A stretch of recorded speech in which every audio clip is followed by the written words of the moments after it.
Bonjour, j'espère que vous allez bien. Donc aujourd'hui, on se retrouve pour parler d'une espèce qui est l'Emys orbicularis, plus connue sous le nom de cistude d'Europe. Donc la cistude d'Europe, donc l'Emys orbicularis, est l'unique espèce de tortue d'eau douce française. Donc jusqu'au 19e siècle, elle a occupé de grands territoires dans toute l'Europe, la Russie et l'Afrique du Nord. Aujourd'hui, malheureusement, elle est en déclin et d'ailleurs, elle fait l'objet d'un plan de réintroduction auquel participe activement la réserve biologique de la Haute-Touche. Donc, pour son aire de répartition est très vaste puisqu'elle va du nord de l'Allemagne et de la Pologne jusqu'aux pays d'Afrique du Nord. C'est une des tortues qui supporte les eaux les plus froides. On la retrouve au Maroc et en Algérie, en Tunisie, au Portugal et en Espagne, mais aussi en France, en Corse, en Sardaigne, en Suisse, en Allemagne, en Italie, en Grèce, en Yougoslavie, en Albanie ou en Turquie et même jusqu'en Iran. Alors en France, la cistude est disséminée à travers une grande moitié sud du territoire national. Donc deux sous-espèces sont présentées, l'Emys orbicularis orbicularis, dans le nord et l'ouest de sa répartition, et l'Emys orbicularis galloitalica dans le sud par la vallée du Rhône et de la plaine des Maures. Pour sa biologie, la cistude a une carapace assez aplatie et bien arrondie en forme de galet. Alors bien lisse, de couleur olivâtre à noir, cette espèce se reconnaît aisément par une constellation de petits points jaunes, nombreux et bien répartis sur la peau et même sur la dossière. Sa taille est de 15 à 18 cm, maximum 20 cm, pour un poids variant de 500 g à 900 g, voire 1 kg. Alors, les mâles sont en général légèrement plus petits, comme chez beaucoup d'espèces mâles au niveau des tortues. Et cette espèce est aisément reconnaissable à ses petites taches jaunes arrondies présentes sur la tête, les pattes et parfois la carapace. Mais on note de grandes variations de teintes à l'intérieur d'une même population. Le plastron va du jaune presque uniforme au noir sombre, marqué de stries ou de taches jaunes. La tête est moyenne, triangulaire, avec une grande bouche et un museau bien marqué. Les pattes arrière sont palmées et la queue est souvent très longue et très fine, en particulier chez les juvéniles. Pour son mode de vie, alors on surnomme cet animal tortue boueuse, ce qui fournit une bonne information sur sa manière de se dissimuler dans les fonds vaseux où elle vit. La cistude d'Europe vit dans les zones humides aux eaux douces, calmes et bien ensoleillées, donc marais, étangs, fossés, cours d'eau lents, canaux, mais elle peut également vivre dans des ruisseaux comme dans la plaine des Maures, donc le Var. Elle apprécie les fonds vaseux et la végétation aquatique abondante qui fournissent nourriture et abri en quantité. Donc son territoire peut s'étendre sur près de 10 hectares en zone humide. Pour prendre ses bains de soleil, elle recherche activement les troncs d'arbres flottants, les branches basses de tamaris en berge. C'est un animal très discret que l'on voit rarement car il plonge au moindre bruit. Donc son espérance de vie va jusqu'à 50 ans, un siècle pour certaines.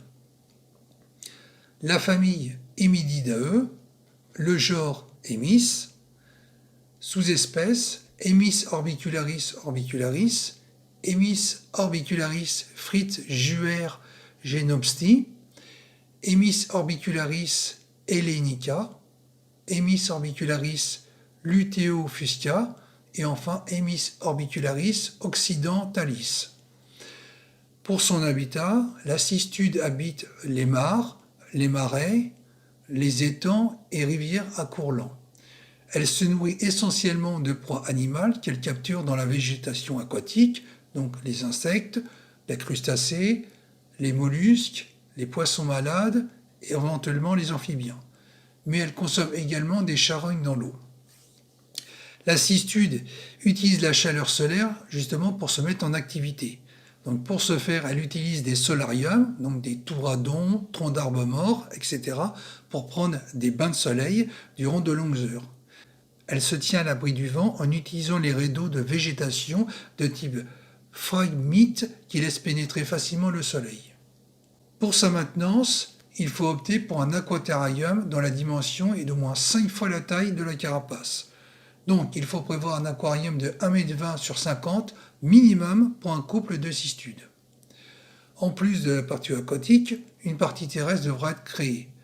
Pour schématiser, la partie aquatique devra ainsi représenter les 2/3 de l'aquaterrarium et la partie terrarium le tiers restant. Donc dans la partie aquatique, il faudra disposer du gravier fin ou du sable que l'on aura préalablement bien rincé à l'eau chaude. En complément, il faudra installer un marchepied pour permettre aux cistudes de remonter sur la partie terrestre. Différents substrats peuvent être utilisés pour aménager la partie terrestre.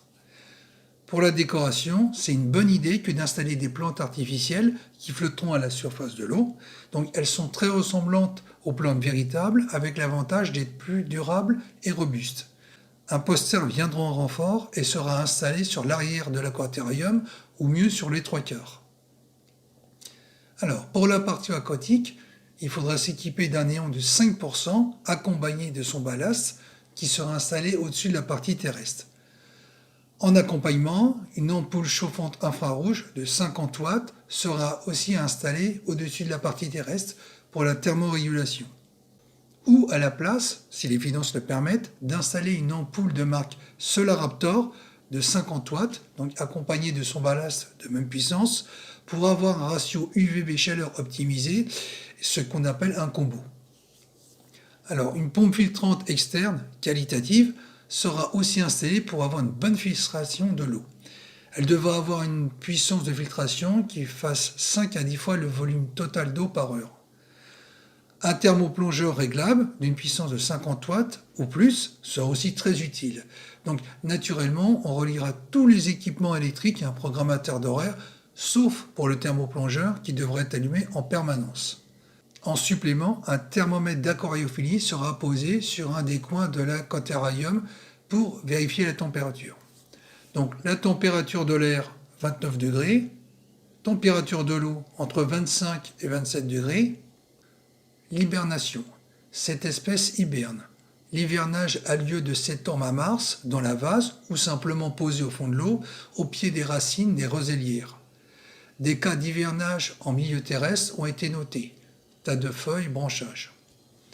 Alors, dans ces endroits, l'animal évite le gel. Toutefois, il doit vivre au ralenti pour ne pas dépenser toute son énergie.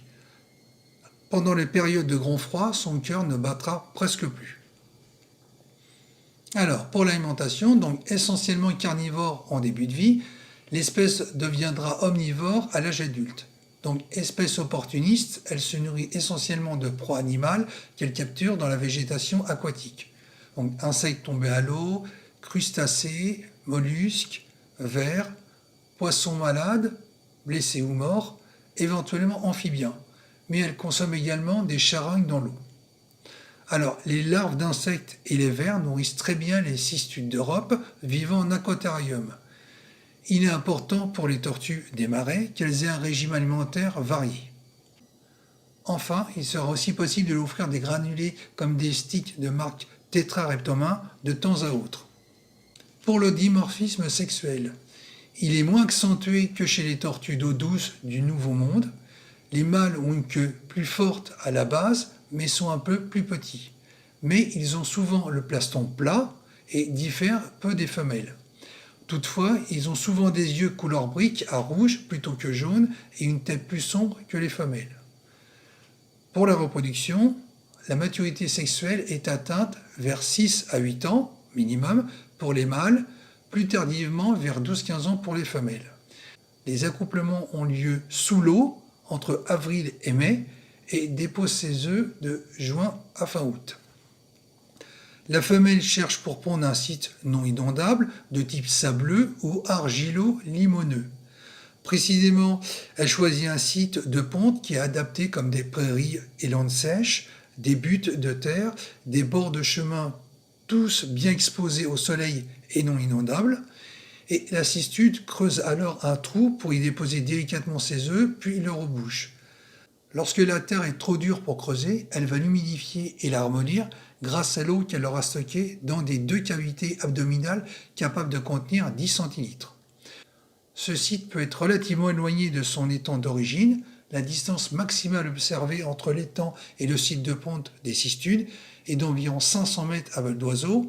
Le site le plus proche se situe à quelques mètres. La ponte a lieu de mi-mai à début juillet. Les œufs, de 4 à 20, le plus souvent 6 ou 7, sont pondus dans une petite excavation creusée par la femelle. Les œufs sont de forme allongée à coquille calcaire blanche. Alors l'incubation dure en moyenne 90 jours et dès leur naissance, les jeunes rejoignent le milieu aquatique. Après l'éclosion, il n'y a pas toujours émergence hors de terre. Les jeunes peuvent en effet rester à l'abri dans le nid durant toute la mauvaise saison et ne sortir qu'au printemps quand les pluies détrempent le sol.